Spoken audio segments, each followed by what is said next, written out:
Here's stuff I run into all the time.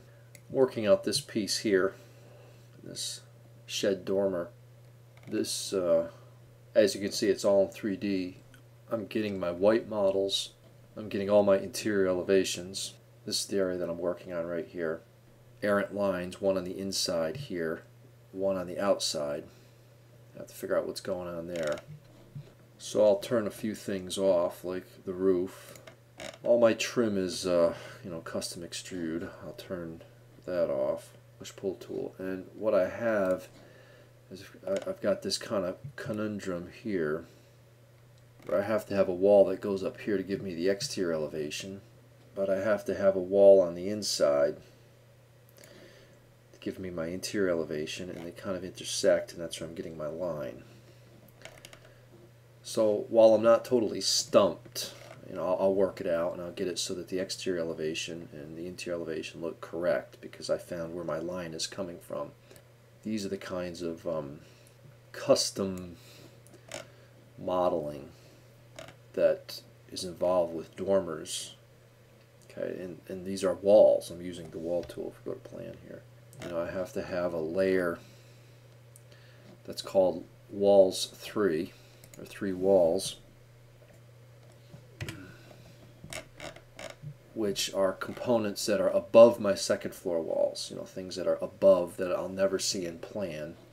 My 2 walls, which is my second floor plan, and this is the wall here that really has an extra piece that goes all the way up to here, so I can't really show that. So the problem is I could probably take this wall and stretch it so I get that angular piece up here, so it's, instead of having 2 walls, it's one piece, one wall.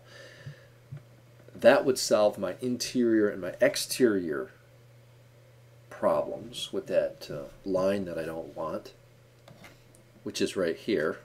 Okay, those are 2 walls that are overlapping that are in the same plane.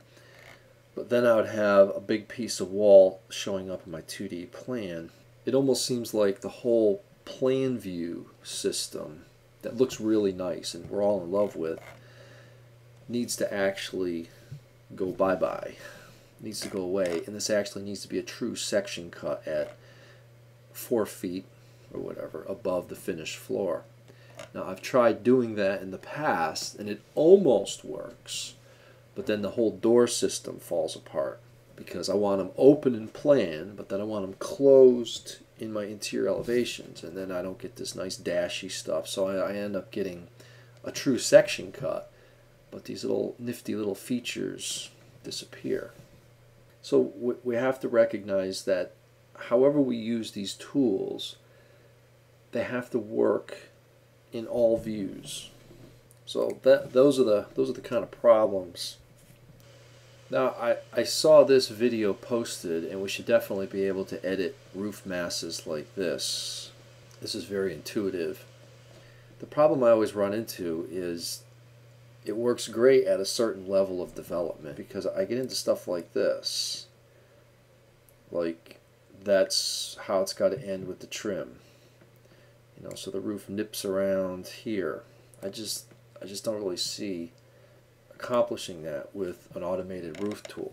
We should have it. Pretend this is Vectorworks. We open up the roof tool, and this is LOD 200, and it only gives you a certain amount of information at that point in time. Then you click on a tab, LOD 300, and that allows you to add little nips and cutouts and returns and things that you would need to do.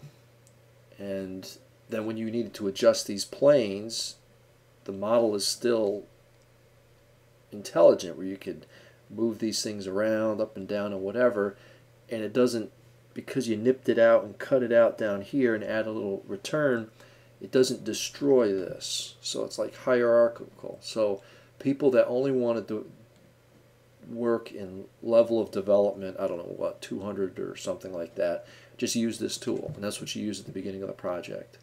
And then you take it one step further. Click, tab, level of development, 300, and that allows you to snip and edit and so forth without destroying the intelligent system. It almost seems like something like that's needed.